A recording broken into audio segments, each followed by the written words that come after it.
Welcome to What I Wish I Knew at 30, the podcast where we dive deep into the turning points, lessons, and defining moments that shape extraordinary lives.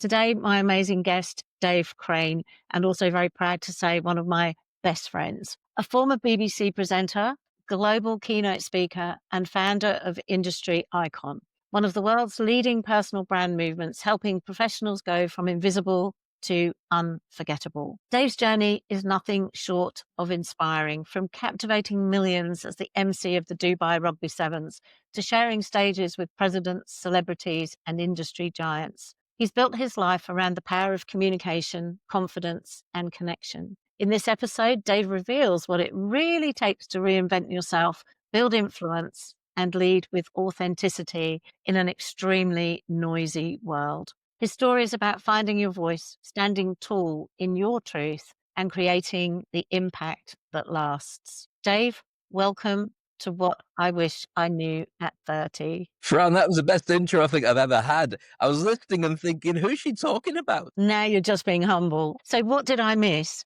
That's the part that you can fill in. Oh my goodness. I don't think there's any.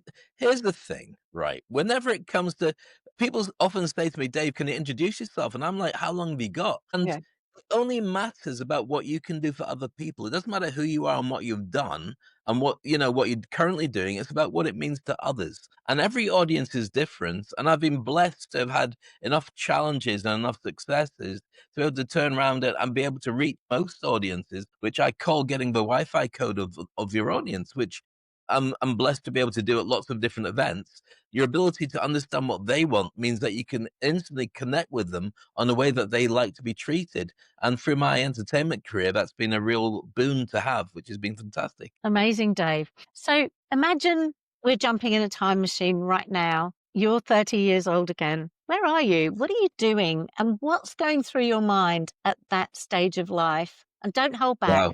Tell us everything. First thing I'm thinking is you should have looked after your knees a bit better. So 30 years ago, I'd been in Dubai for about 2.5 years. I left the UK. And in order to understand where I was at the age of 30, you have to take it back a little bit to why I left the UK. So being of mixed race, my father was white, my mum's black, and I talk to her every day on Zoom, or at least she tells me what she has for dinner every day on Zoom. And I've been working really hard to try and make a break in the UK as a TV presenter. I always wanted to be a top radio DJ, work on TV and everything. And I'd worked against the tide to get myself onto local BBC radio as a journalist. I didn't want to be a journalist. I just wanted to play music and make people laugh and have fun. But the industry had altered so dramatically that I had to become what was called a journo jock, a DJ jock, disc jockey, and a journalist. That was the only gap you could find. But the BBC had gone from when I was a teenager, where you could really do that, into being this hard news broadcaster to justify the license fee. And so I found myself working for the local BBC, not wanting to be there, but seeing that it was an incredible enough way to be able to work your way up the food chain. So I'd been there as a freelancer for a number of years, which is really frustrating because when you're a freelancer, you could lose your shifts to the boss's daughter who comes back from university. And then suddenly you've got no work for the summer. And that was what had happened, but you don't complain because you take it because that's what you have to do to work your way up.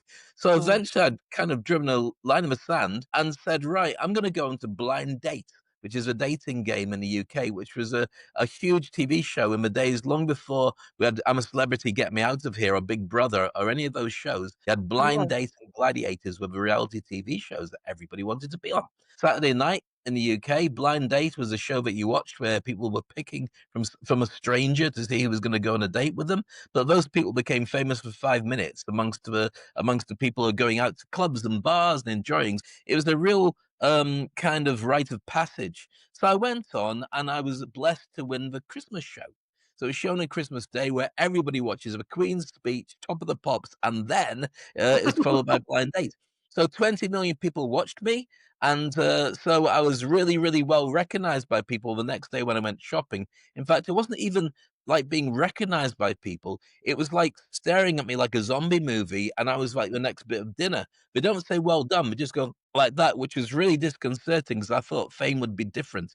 So I went into work the next day and I went in and said, "Right, what do you think?" And the boss sacked me. He said to me, I think your career is gonna be somewhere else."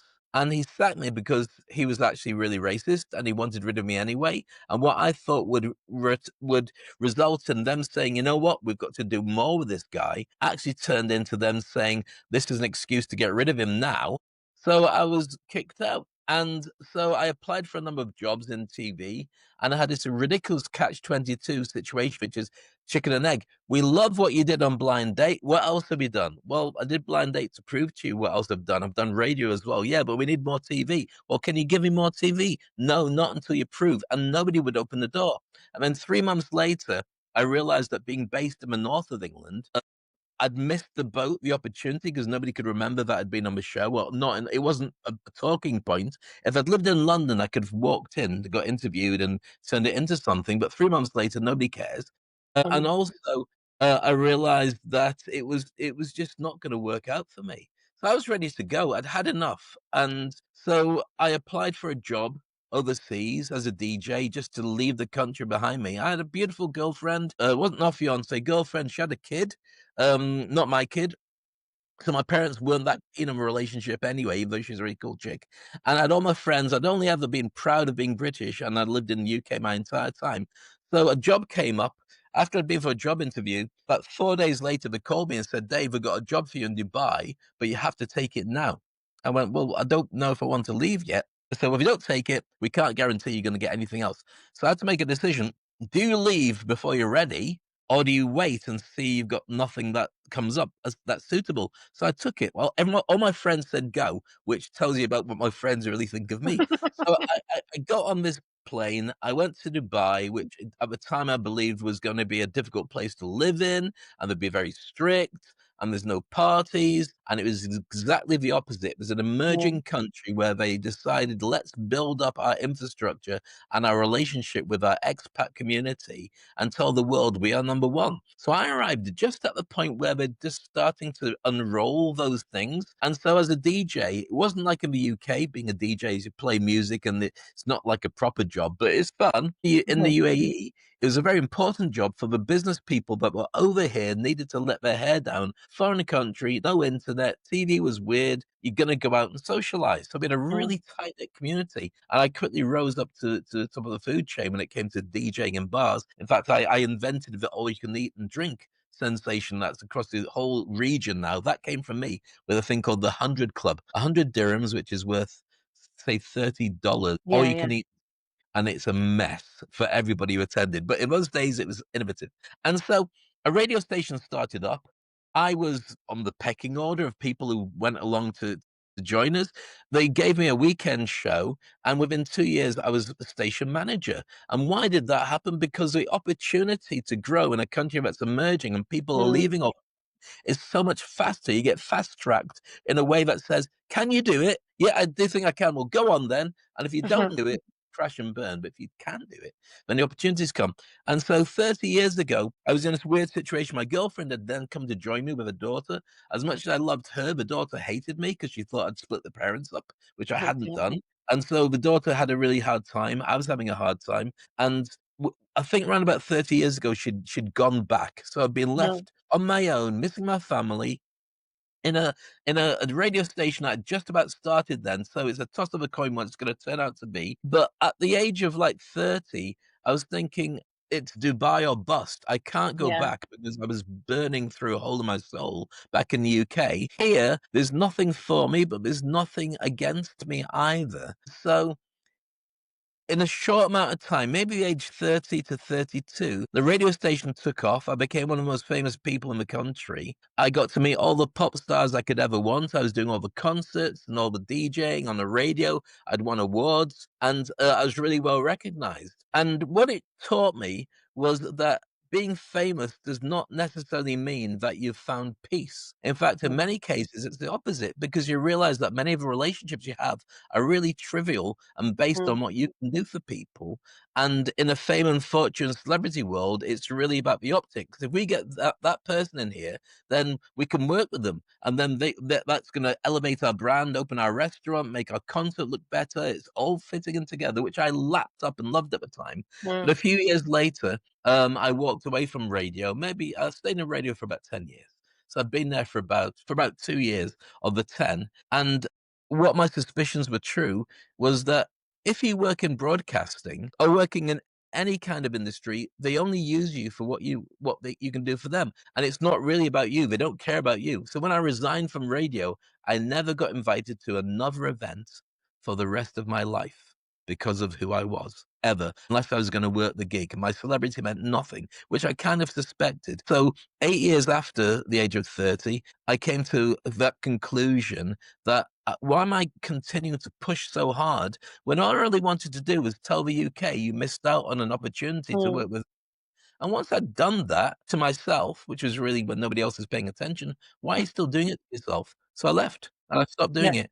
To be honest with you, I never really went back to the need, the hunger to be famous after that. So did you feel that you had life figured out at 30? Was it something that that you were on track, you knew where you were going? Or were you just winging it? Were you taking those opportunities and just going with the flow? Well, it's a great question. It was like I'd grown up watching UK entertainment and TV and radio. So I was like a battery or a sponge of everything I'd been taken in. I'd had seen how to run game shows, how to produce really interesting programming. I had a number one show on the radio show called Mission Impossible, which is getting people on the radio to answer a quiz show, of which was an active question where they'd take their mobile phone and I'd send them on a journey to the next door neighbor's house to raid their fridge or go into the middle of the street, and you can hear them doing it. And it became a really good show. I realize now, and you'll know this as an NLP master, that when I had them on the phone, I had them in a trance state that they wouldn't snap out of because they knew they were live on a radio.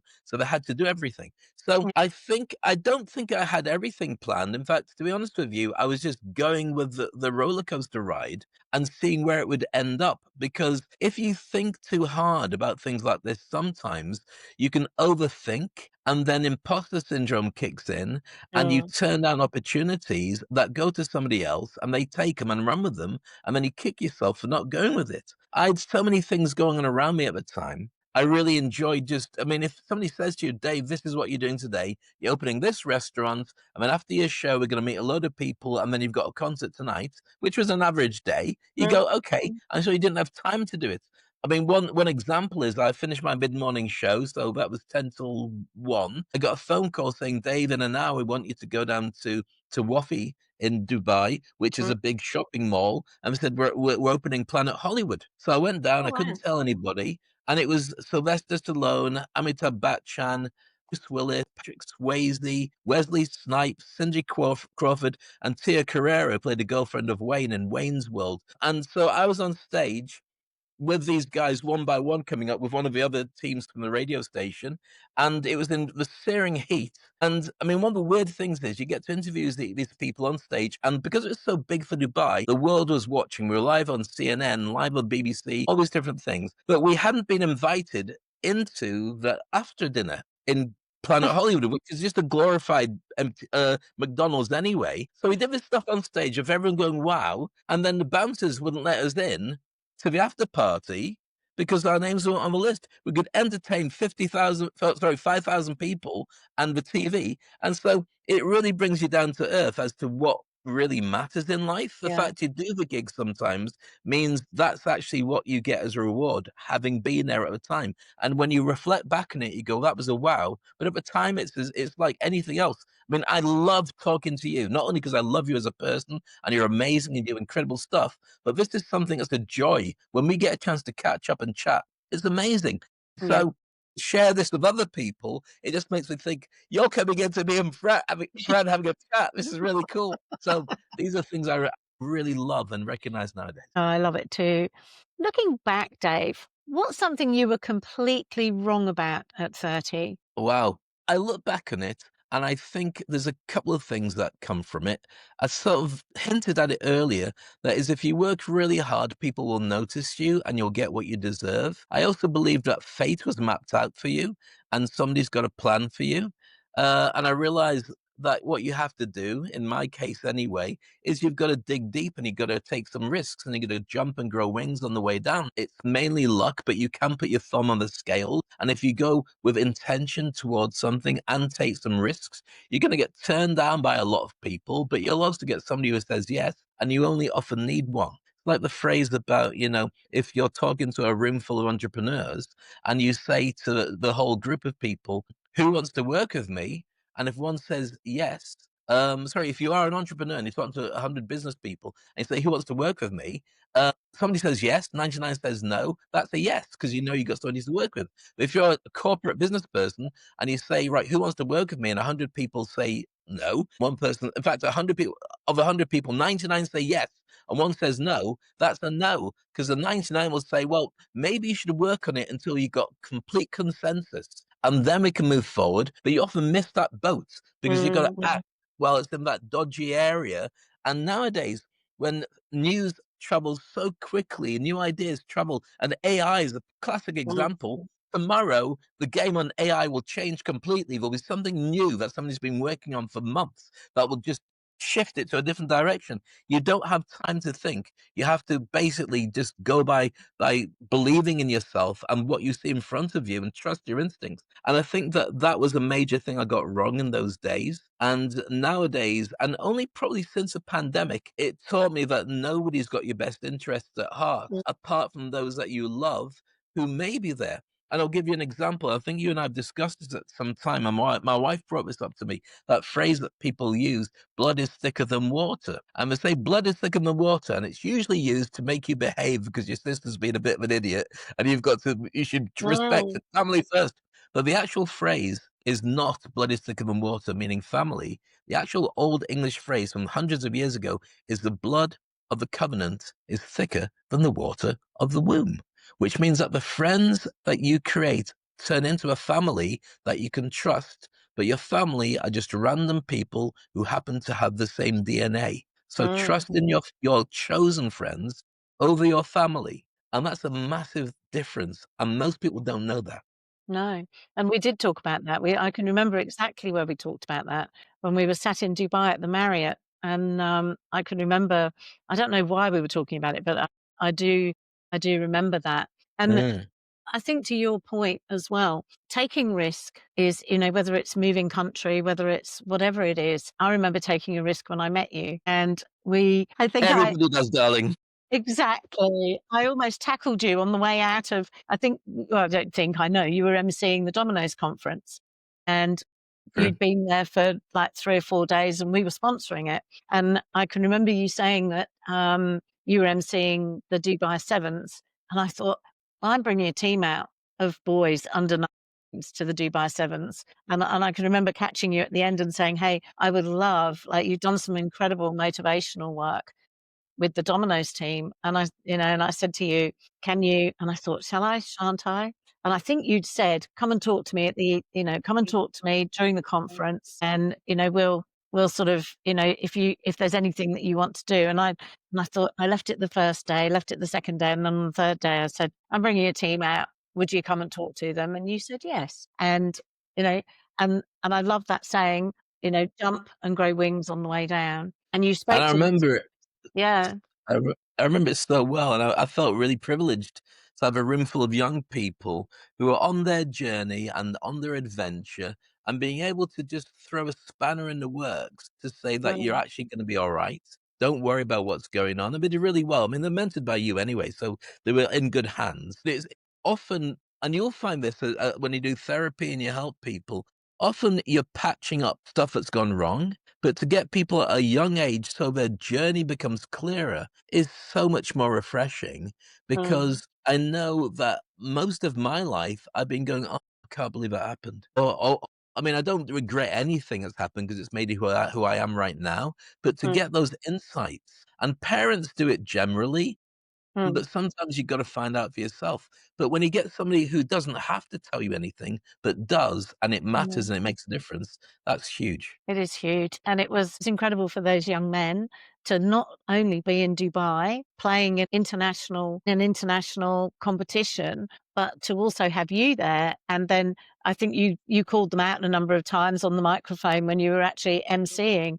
And, these guys, you could see them rise and, they came away with the bronze medal. So they were Amazing. yeah, they were knocked out to France in the semi-finals, and the French are a professional academy. So they did incredibly well, and I do believe it's that it was that combined being able to really give them that motivation the night before the competition, and they were so uplifted, they were so together. It was incredible. So I always be grateful to you for that That's the kind. because yeah, Thank they you. loved it, and they often talk about it, especially the Wow. jump and grow wings on the way down. So I love that. Thank you.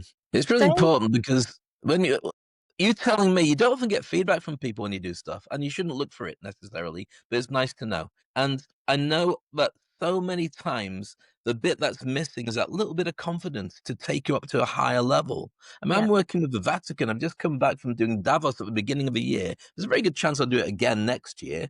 And that only comes from that bit where you turn around and say, you know what, I am all right. One of the things Mm. about relationships, sorry to interrupt your question, because I know you're just about to jump into another one that's gonna make me No, it's sweat. fine, go. But one of the things I learned about breaking up in a relationship from a previous one who, as usual, is a psychopath. And I read a book by Paul McKenna called How to Mend a Broken Heart. And one of the most fascinating things he says in his book about, getting over a divorce or a separation is stop looking for somebody to complete you. Complete yourself and then look for somebody who will be an addition to your life. So Mm, when you do that and you're happy in your own skin before you add anybody and go for this Disney, oh my goodness, you complete me rubbish that everyone seems to have thought about before, it means that if you do split or you go in a different direction, you go back to where you were before, which is fine. It means there's less pressure on the person that you're with to have to be brilliant because you don't necessarily need them to be anything but, not a mm, shoplifter and not try and put a pillow over your face while you're sleeping. And so it's a really healthy way to be, which is to understand your own limitations, but more than anything, believe in your own possibilities. And that sometimes comes with age. But I think nowadays there's a lot of people who are better connected, better educated than we could ever be, but they've got a real problem of confidence and they mm, can't argue and they can't hear criticism and they curl up in a ball. Whereas we kind of took it on the chin because you yeah, get in fights all the time and you argue with people all the time. There's no internet to let you off, and I think we were tougher in our day, just to be honest. yeah. I think that's probably true. I think we communicated differently.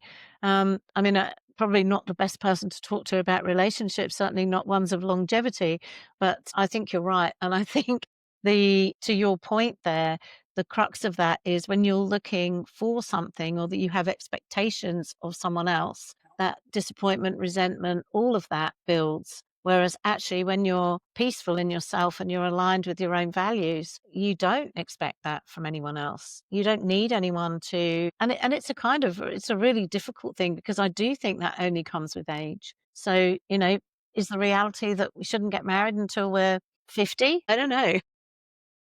Well, it's I without really going don't that know. particular route of marriage, Oh, marriage is a construct, same as many things, because mm, there's very few animals in the animal kingdom that actually stay with the same partner. Everyone's got a oh, functional position and they do what they need to do and then they move on and so on. And so, yeah, I think basically it was done to stop people killing each other, which I can yeah. understand. But yeah, anyway, let's move on That to a wasn't new. what we were doing to talk about. It's not like us, is it, to go off on a tangent? Well, actually, it is. So, Dave, they say that life is the best teacher, and sometimes those lessons come wrapped in disaster. So, let's talk about the biggest curveballs that life has thrown at you, whether it was in business, relationships, personal growth. What's one experience that at the time really felt like the worst thing ever? But actually, when you have time to reflect, it was probably actually the thing that made you who you are today. Without any doubt, it was a sacking by the BBC Mm, and the subsequent lack of opportunities that came up in the UK. They forced me to come to a tipping point, which is if I stay doing what I do, I will die a thousand deaths. and nobody around me will know that I'm dying inside. My close friends know that I'm a fish out of water because I have Mm, ambitions, but you will never be able to do. And the people that you know in a seaside town don't identify with where you need to be as well. I remember asking a top TV comedian, can you help me? And he said, not really. You've got to do your own thing. And so if I'd stayed in the industry in the UK, maybe I would have got an opportunity to do something a little bit higher, but maybe I wouldn't. But mm, 100%, the radio industry has died. So it would have changed dramatically. I would have been in for a little while. And the difference is being in the UAE, because I forced myself to go seeking my fortune, is because there's a big events industry and the country's growing and there's lots of things happening. I was able to pivot and still use my skills as I do now to be able to be relevant and do things. mm, I can't think if I'd worked in the UK and stayed in the UK, I would have been that grumpy old person who would have turned around and say I could have been a contender. I can't think of mm. anything worse than that. So it had to get to a point where I was ready to leave the people I loved behind, because if I didn't do that, I'd leave my entire life behind, my will to live. It was getting to that point. Anything less than that, and I would have stayed and accepted something. If I'd been kept at the BBC in the UK, I know that the radio station closed a couple of years later, and went regional, so the local radio disappeared. If I'd stayed there, been hanging on with my fingernails, and maybe I Mm, would have just taken a job sideways running a marketing company. Maybe. I don't know for maybe. definite, but I know that being a fish out of water meant that I was thrown up on the global stage in the UAE, because again, I swapped the northeast of England for an emerging small country, but the country is one where everybody's coming through. And so therefore, everybody's putting their head office here. Everyone's got gigs all the time. And so the Yeah. skills that I had were in high demand. I wouldn't have had a quarter of the opportunities if I hadn't been here. And for many of my old friends who left the UAE to go back from the early days, they found that they went back to the UK and they're a regional director in the car industry or whatever in this country, and they couldn't get a job for a year because A, their job description was too high for the Yeah. age that they are. People wouldn't trust that they were good enough, because how could you be that fast, that good Mm, age? And also people wouldn't employ them because they're scared. Here's a high flyer who's going to steal my job from me. So I'm going yeah. to not take him on board. And so I was lucky to stay here for 30 years. But if you're an entertainer who lives through a pandemic and you're able to still hold your head up high and move on, then you're pretty much unstoppable, I think. I think so too. When you go back to that redundancy and a massive change in life before the Dubai opportunity came about, what was the hardest part about that experience, that actual kind of doors closing? The hardest part of it was, and it's a 9-month scale to put this in perspective. I don't think I've ever talked to anybody about this before, so it's a great question. 9 months, so Christmas and New Year, I was on the TV. Blind date. Everybody recognized me wherever I went, and it was wonderful for about, it was on a sliding scale from immediately to down 3 months later. You were the first conversation. Blind date was the first Mm, conversation you had with everybody, which was really cool. But then once it had died down and the season had finished and the new shows were on, then I realized that I had nothing to wave to say, "This is me." That ex-blind date guy, which wasn't converting into gigs necessarily. mm, I wasn't on the radio anymore. I hadn't got the job I wanted down in London to go into TV, and I got into quite a depression, because even though I loved the people I was with, I was treading water, and I was treading water on the shallow end because I couldn't really explain to my friends that I wanted to leave them, because I didn't want to leave them. I loved them. I had great friends that I'd grown up from school with, the same friends, and one of them is still my friend 40 years later. Hi, Paul. It's called Paul. Um, but it was 9 months of what people were watching me wasting away mm, internally, emotionally.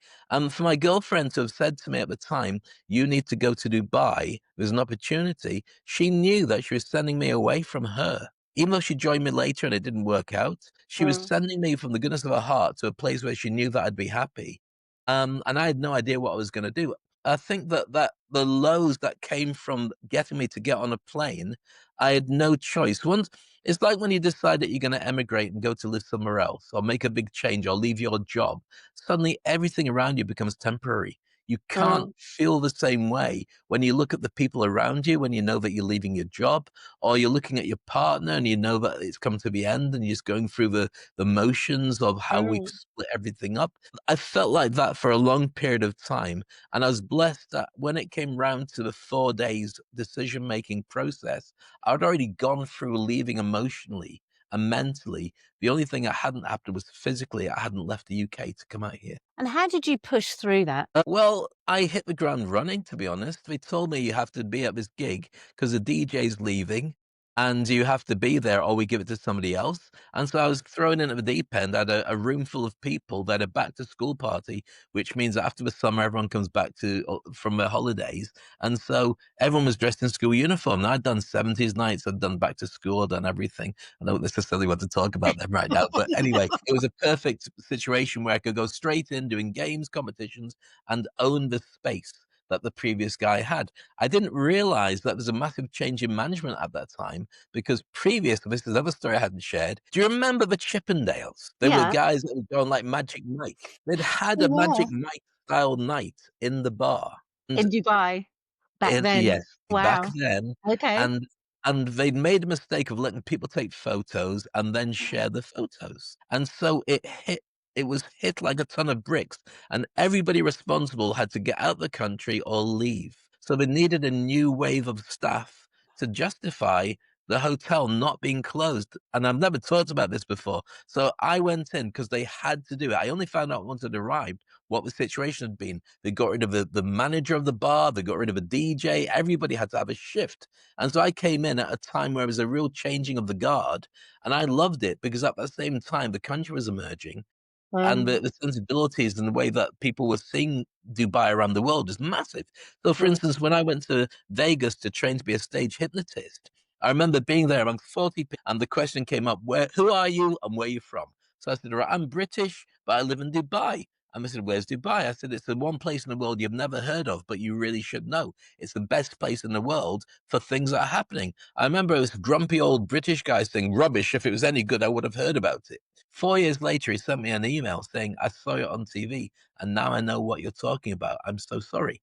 And so How nice is it was, that? yeah, it's exactly. I still think he's an idiot, but I forgave him for that anyway, regardless, because sometimes, and you know this yourself, sometimes the rest of the world's not ready for it. And it doesn't Yeah. mean that you can't be. And so you sometimes have to bite your lip. Like, for instance, I was doing hypnosis audios about, visual guides for you to see positive visualization in the future. I had a CD called Now That's What I Call Hypnosis, which came out with the compilations of Now That's What I Call Music 20 plus years ago. And it Yeah. was getting people to program their dreams before they went to bed. I was doing it commercially. I was doing it on my traveling around the world, working with Visa, MasterCard, all these big companies. And the CD did well, but I was inventing like rap. Imagine inventing rap and nobody else had understood that you were doing it at that time. I was too far ahead of the game. Now everybody does it. Every NLP person drops them into trance and plays music and takes them on a journey. But I was the only person doing it. And sometimes you're just ahead of the game and it's unfortunate, but it is what it is. Yeah. And you wouldn't be where you are today if it wasn't for that. But if we go back to I'd be richer. yeah. Yeah, exactly. If you go back though to that time when you were 30, you were moving countries, things were massive change, a massive amount of transformation. If you could go back and whisper advice to yourself in that moment, what would you say? I would tell myself that when you suspect something's wrong, get out faster. You're gonna be fine Mm. anyway. Because I think that I still do it now, but I think you can easily hold on to things a little bit longer when you know that they're not right and they Yeah. kind of go stale and then you kick yourself because you might have missed opportunities. I think the thing to do is maybe build bridges, build a sidecar, build opportunities that can allow you to jump onto a new platform. When I resigned from radio, there was no social media. So Yeah. I didn't have anything to go to. I went to cold turkey. You're either really famous on the radio every day or you're nowhere. People can't hear you and you might as well be dead. I had no choices about that at that time. But what I possibly could have done is built up a side business, doing something, marketing, whatever it would have been, whilst Mm. I was famous on the radio. So when I left, I could still be part of those conversations. But I mean, you live and learn on that. And I would say that telling myself you're going to be all right regardless of what happens, and everything that gets thrown at you, you have no idea what's coming. It's going to get Mm. worse, but it's going to be fine, and you're going to be fine. Nowadays, now I look for my discomfort zone. I look to be upset. I look to be out of control of the things that I'm working on because that makes me raise my game. It Yeah. means I'm playing. But I was talking yesterday to a guy about putting together this really incredible event, and it was teaching people in a certain industry how to be able to survive after they've left that industry. And I said, why don't you teach them that the industry we're in previously is just like being in business? So they treat running your own company like they had in their previous career. So all it is an evolution of what they already know. Not, oh Mm. my goodness, falling off a cliff, cold Mm. turkey. And that analogy is really important. And I think people have imposter syndrome that hijacks everything. And I learned a way of dealing with imposter syndrome, which I shared with you before about Max. Do I have time to tell everyone about Yeah. Max? Yeah. Tell about Max. Okay, so during the pandemic, I went from being busy, hosting big events around the world and teaching people, CEOs, ambassadors, VIPs, celebrities how to speak on stage. So I was making good money. I was happy. Family were great. Lovely. Then immediately overnight, no work coming in. My wife was a top wedding photographer, no weddings. So we went really hard over the cliff. And so what I learned to do is every single day I would go live on air and just talk and do a show. So I got very good at creating my artificial background. As anybody watching I now will love that see, one. I can change all this. In fact, we can keep the Christmas one on because it's getting close to that part of time. I'll snap it back for anybody who's just going Let's like go back Scooby to Doo. Dubai. Come on, let's go back There to you go. Let's go Dubai. back to do. Well, it's not. People say, is it raining in Dubai? I said it is if you take a video from YouTube and use it as your backdrop. So I went very deeply off the ledge, and every single day I would go on, do social media, and broadcast live to Facebook, LinkedIn, YouTube, Twitter, anybody that would have a live broadcast from me, and I managed to scrape by clients. So it was hard, very difficult because you still got the same bills to pay. I mean, we Mm. weren't helped out at all. The government was brilliant at making the country doable, Mm. and made it very easy for you to get help. But at the same time, that doesn't mean you get your wages paid. And No. so after 2 years, the industry started coming back again, the events industry, in whatever frame it was. People had left and it was in shambles. And so to get back into the events industry, I wasn't ready for it. And I didn't realize I had depression and Mm. anxiety, and I wasn't ready to hit the ground running the way that I had done before the pandemic had cut Mm. along. I lost my father as part of the whole Yeah, experience as I well. remember And that. so it was just a really difficult thing to be in.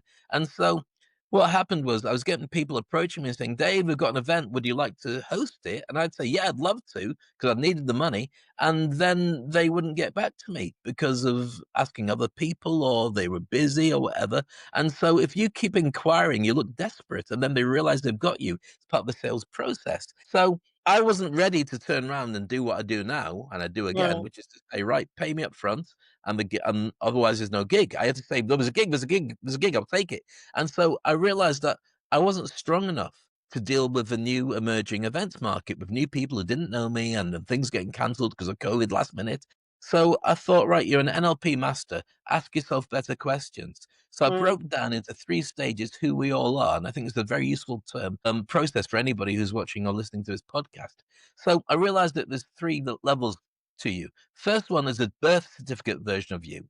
For me, it's David Maxwell Crane. That's my full name. You get your birth certificate and you're sent to school. And from the minute you're at school, that's what they read out. And you decide, or your friends decide, how you're going to shorten it. So David Maxwell Crane went to school. My friends called me Dave. So I became Dave Crane. My radio name is Dave Crane. My social media name is Dave Crane. But Dave Crane wasn't strong enough to get back into the industry because the pandemic had really battered him.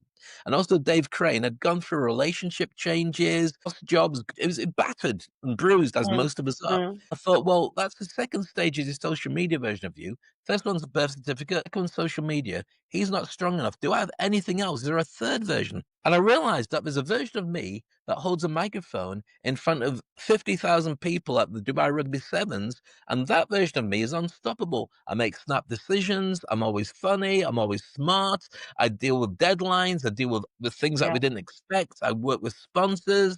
The whole thing happens automatically, and I always get a result. That part of me was intact. It's the very best version of me, like Mm. sportsmen going into a zone, like David Beckham, for instance, in the good old days, being able to kick a ball better than anybody into a spot of where it needed to go because he'd practiced that many times. So I thought, well, that version of me, why don't I get that version to make decisions that I wasn't strong enough to make about my career? So I Yeah. called him Max. I said, right, Max, you're the version of what I need. I'm going to ask Max questions. So when a contract came in, and they hadn't got back to me. I said, "Okay, Max, what am I going to do?" Now, you as an NLP master, coach, and practitioner know exactly what I'm talking about. For Yeah. anybody who doesn't understand, it sounds like I've gone a bit crazy. Think of it like acting, when actors become a character. So I was asking that character, what do I do next? Now, I didn't want to kill Max, the idea of Max, by refuting and refusing to do what Max would say, because then eventually I'll just get rubbish answers. But I'm Oh, actually asking my subconscious mind. I said, Max, what should I do when people don't answer? And Max said, give them a 24-hour period on the contract to get back to you. Otherwise, it's null and void and the offer is off the table. I thought, I can't do that because they've got to go to procurement. They've got to go to the board of directors. They've got to put it past the CEO before they come back to me. What if I make it 48 hours? Because that way Max is happy because I've done something and I'm happy because realistically it can be that process. yeah, So I yeah. did that And it about is 20. Dubai. It is Dubai, yeah, yeah, and they've got to send it around the world. So I did that, and about 25% of my gigs converted, and that meant that it was a nice percentage to work with, but it also meant I didn't waste any time chasing people who didn't come back to me. They either Mm. disappeared forever or they didn't. But it meant I could fill that gap with chasing other people. I Yeah. thought, well, if that works from Max's point of view there, what if I get Max to do other things for me? So I did, and Max came up with the best decisions ever. And so in the end, I thought, well, why don't I just be Max? So I am. This is Max. Max is Max with my Mm. wife, my daughter, with the people that I love. That's still Dave Crane. But Max is a person in front of you doing the broadcasting, which probably was going to be Max anyway. But I found that my business decisions are incredible now. So I have a big community of people around the world for my Thought Leaders Network. I train them to speak, to brand, to connect, and Mm. also I'm growing this really interesting business without fear because Max is driving it. Of course, Max is me. Yeah. So what people have to do is find their nickname from school, find their best self, and just give that a job. I love that. So let's get to the heart of the episode because if you could give your 30-year-old self just three pieces of advice Wow. and look at Max and go really deep into what you did with Max, how Max evolved. But if you could give yourself three pieces of advice, what would they be? Amazing. Well, a signature message is jump and grow wings on the way down because I realized that's what I always have done in my life. Leaving the UK to come to go here, leaving to go to a holiday resorts to learn to be an entertainer, to invest my money to go into doing a degree, postgraduate diploma after dropping out of law school. Always a case of jump and grow wings on the way down. When I Mm. decided to leave radio, and go into nothing. It was jump and grow wings and on the way down. When I decided to go to Vegas to become a straight stage hypnotist, same thing. So first thing is jump and grow wings on the way down.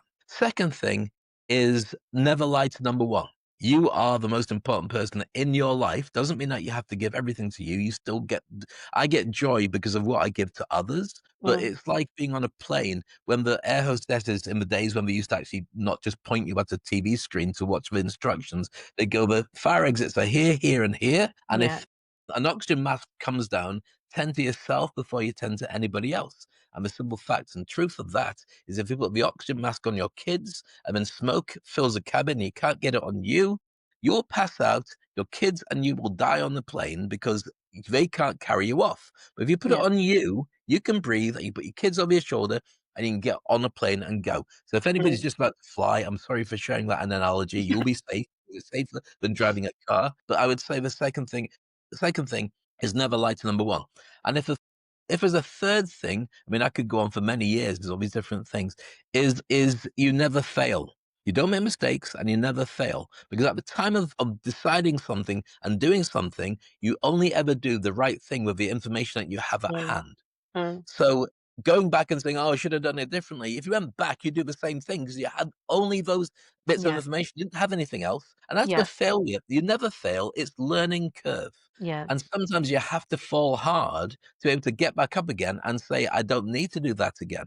I'm perfectly happy in my own skin being me. I know I'm short and fat. I know that there's certain things I can change. And I'm actually doing intermittent fasting right now. Okay, I drink water because 'cause I'm not or coffee because 'cause I'm not gonna go cold turkey, but I So don't eat for 18 hours, and I'll have a little window, and I'll do mm, it there. Why? Because I can affect that. And yeah, so, when yeah, you know the parameters of what life is about, and you're willing to take some risks, and you know it's all about what you do to make and serve your a life that's better for everybody else. Every day is an adventure, and every day I feel like I mean, today's one of my favorite days because I get to see you, Fran, and chat and go on your podcast and annoy everybody. But it's every day feels like an episode of a Truman Show, which is an old movie now. It's probably about 30 years since it came I out, remember where the Truman you're Show. in a reality Yeah, TV show. And I feel like I'm in a reality TV show, probably because of my massive ego, which probably isn't true.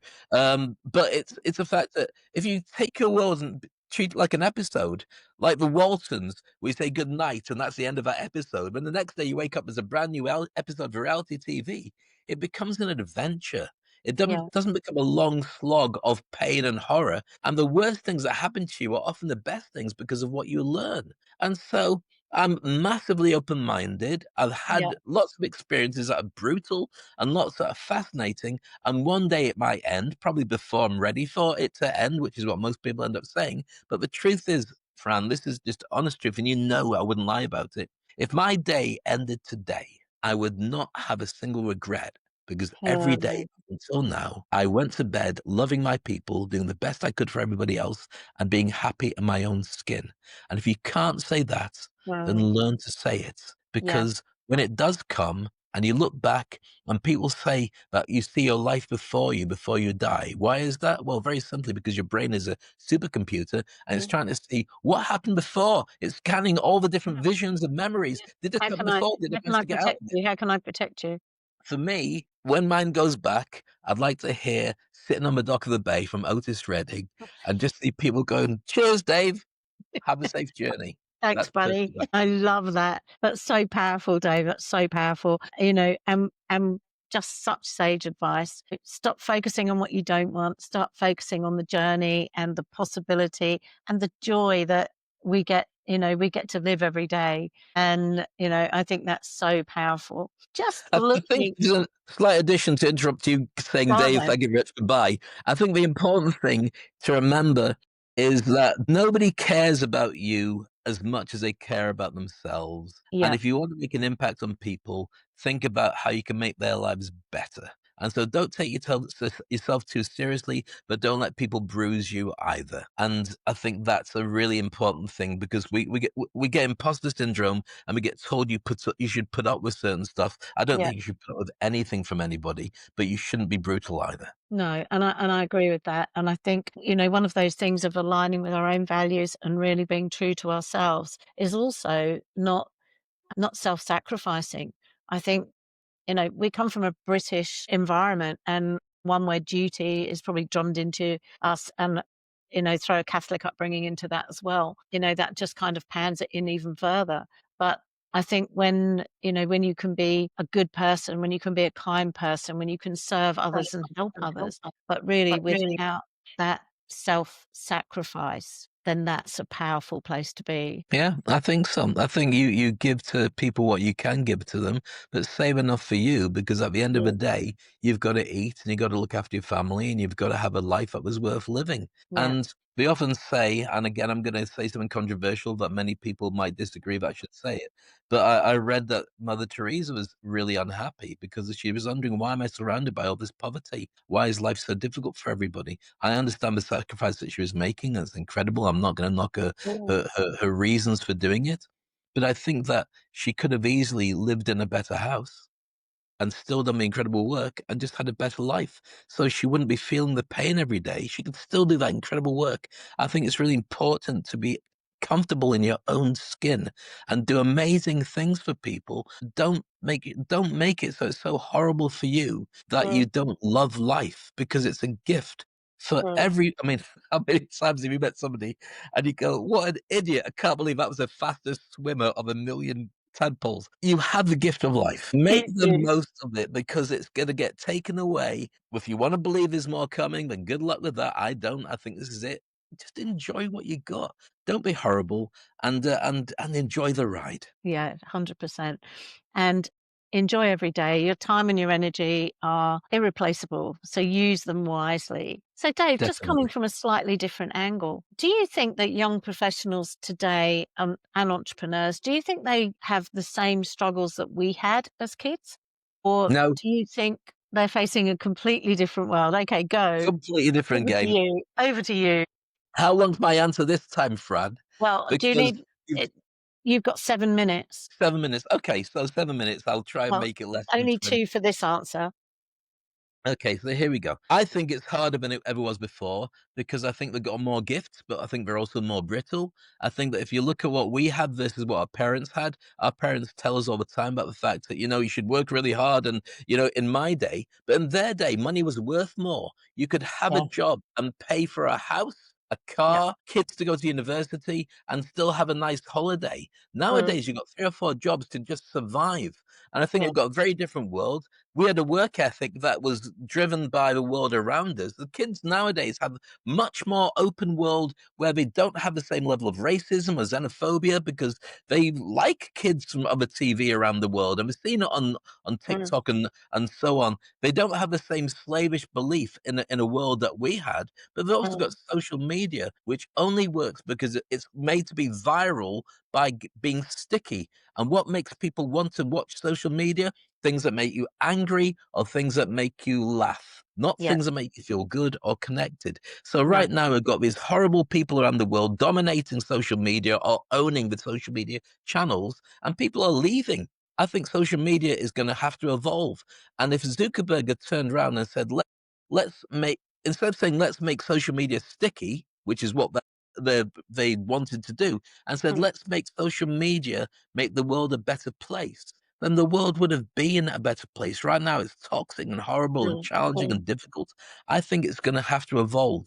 People are not so influenced by influences anymore. They're no, influenced by community, and people who've got their mm, best interests at heart. So is belonging. it harder for the kids nowadays? I think it's more difficult for them to make a living. I mean, my generation, which is our generation, I remember watching a TV show in the UK on the news, and they're saying, what age are these people going to be when they got as much money as their parents? And the answer was, and I'm 57 now, when you are 64 years old, you will have as much money as your parents had, because they'll die and leave the house to you. Yeah, You won't be able to earn it from what you have.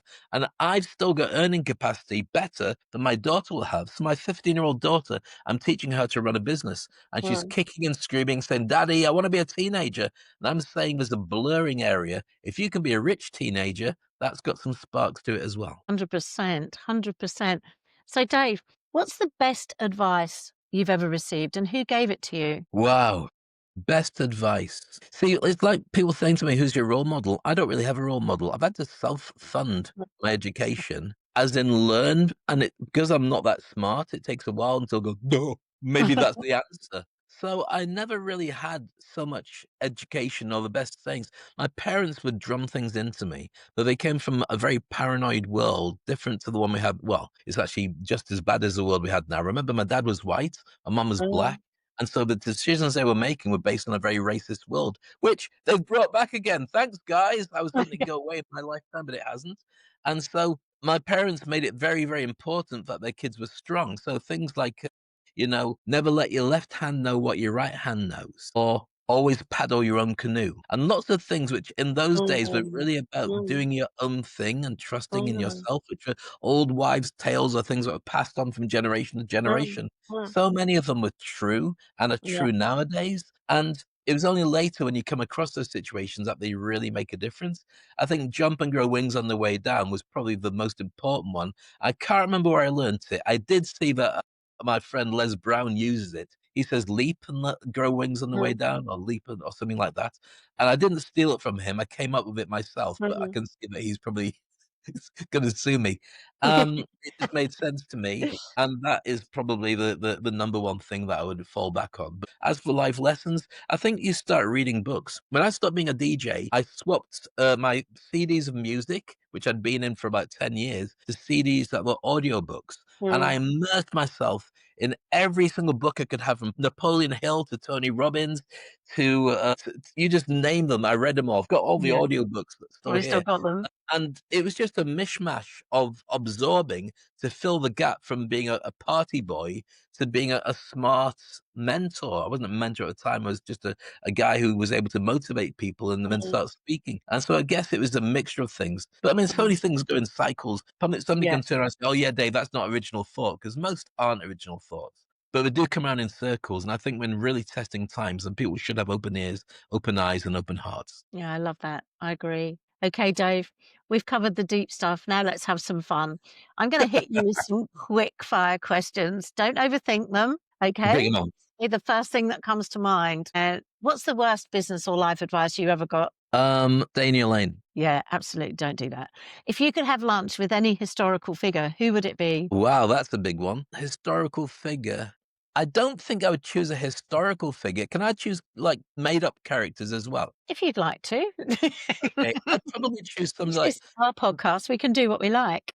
my three heroes are the Fonz from Happy Days, played by Henry Winkler, Bugs Bunny, who is not a big cartoon character now, but in the day was the coolest cartoon character of all time, and Blackadder, played by Rowan Really, Atkinson Atkinson. in Blackadder 2, 3, and 4, not the first one, which was horrible, because those are the characters who were cool, funny, lived in a world of their making, weren't flummoxed by anybody, and just took it as it came. And I think that if I could sit and talk to any of them, I would find a kindred spirit. Does that make sense? Does that Yeah, answer your it question? does. It does. And I would love to be a fly on the wall with you sat down eating with Blackadder. Didn't. I once ran a medieval night, and I called my a medieval evening, which was like games and food, and everyone dressed up like medieval clothes, and I played a character of Blackadder, and my friend played Baldric, and I was able to Brilliant. go full on Blackadder stroke Dave Crane, and it was the best night ever in a medieval hall back in the UK. It was crazy. Brilliant. That's so much fun. What's a guilty pleasure you refuse to apologize for?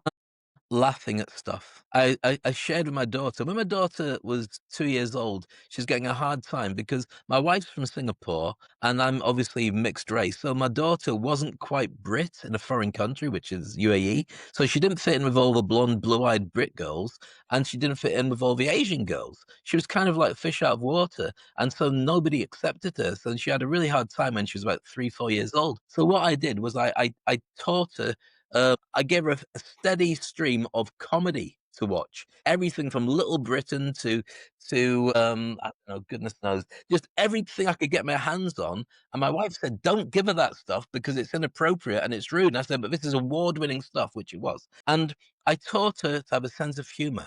And we talked Yeah. about it today in the car because she said, "Dad, you're not funny." I said, "You have no idea why funny is important.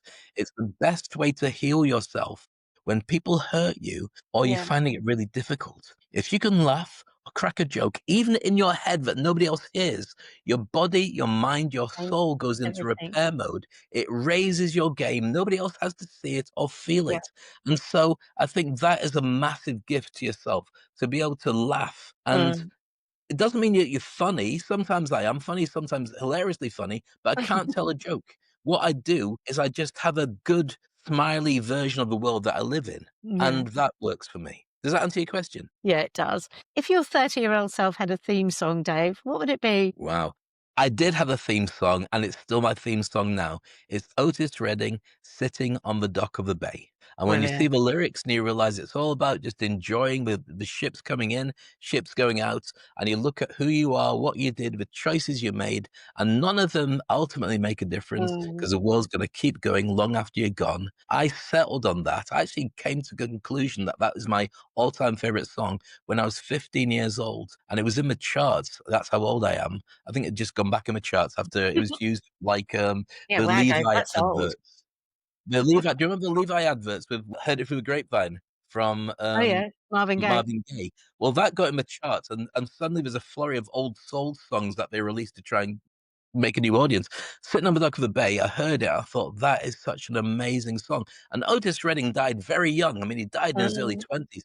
He was mm, effectively the Black Elvis, and he would have gone on to be an incredible star, but yeah, died far too early. And that song stuck with me. And it allowed me, because of who Otis was, and I was feeling kind of like isolated a little bit, mm, and because that song was so profound, I'll take that to the grave with me. And hopefully mm. we'll play it at my funeral, but I won't care because I'll be dead. You won't be there. So, what's one thing that I wish I could just key it. I wish I had a keyboard now. We could just sit and listen to it. What's one thing you absolutely sucked at in your 30s, but you've mastered now? I was terrible. To say I was a people pleaser was wrong. I was always the same Blackadder, Bugs Bunny, Fonzie type character for my entire life. I wasn't a class clown. It's a mistake that people make. My daughter was called a class clown at school when she was about 4 years old, and a teacher complained. She's a school teacher, said she and this other kid of a class clown, and we're trying to make sure that they settle down. And I got really angry about it because what Mm, used his class clown is actually leadership skills and also empathy and learning mm, how to get uh, the whole team to be with you. So I mm, made a decision that I wasn't going to complain to the teacher about her attitude because it's unfair. She's only going to take it out on my daughter, either by ignoring her or by being victimizing her. So instead, I went to the head teacher and I told him, um, I'm a motivational speaker. He said, yes. I said, I'd like to give you a free gift to all your staff. I'll do a motivational session when you've got a lot of staff and you need to do it. I'll come and do it for free as a gift to you. And he's like, wow, that's amazing. I said, no, please take it. So 6 months later, he said, we've got a load of new staff coming in. I really would love for you to do a session. So I did a session and I said everything I wanted to say to that teacher, but to the whole school. When you've got kids staring out the window and they're not doing very well at school, it's mm. because the window is more interesting what's outside of it than their And what's school in stuff. front of you? And whatever they're learning, school is just a journey and it doesn't guarantee even work later on. You're just a placeholder. So Yeah. look at the kids who aren't doing well and don't judge them by their results. That's not the end story. And I had 3.5 hours to bash these people's heads. And I said everything they didn't learn at their teacher school, and many of them said thank you for it. They all said thank you. Many were like, "Arr," but that's Yeah. how I got my revenge. I'm sorry, what was the question, Fran? Exactly. What was one thing that you were absolutely sucked at in your 30s, but have mastered now? I think it's revenge. I think it's now deciding to whether to walk away or wait until later and get it back now. But remember, I don't hurt people. I can never No. hurt people. Part of my thing is I must leave people better off than they were when I first found them. But sometimes that means being truthful to them about why they're losing customers. So if you go Yeah. into a shop and get treated badly, or you get somebody who's bugging you, or something happens, or in a Mm, restaurant you get terrible service, I'll sometimes call the manager over and I will mm, tell them why I don't want to come back to their restaurant and why they're hemorrhaging customers. And mm. all this comes down to them, not their staff. The No. staff might be rude, but it starts and ends with the boss. And if Yeah. we fix this, then I'll come back again. I'll tell people what a great place it is, but you need to know this because if you don't know it, then you need to know Yeah. now. And if you do know it, then that's your fault. So I think I would stand up and be counted better and Yeah. trust that I can build a community of like-minded people, which I'm doing now, which I never did before. Yeah. I love that. And it's all down to one thing, isn't it? Communication. I thought you were going to say your massive ego, but you're right. It's communication. I would never say that, Dave. I don't think you've got a massive ego. Wow. Dave, that was incredible. I know so many listeners are going to resonate with all the stories. But before we wrap up, and really quickly, because you're running over time, what's the single biggest takeaway you want people to remember from our conversation? I think the one thing you need to do is discover personal development. And that comes down to one thing, asking yourself better questions.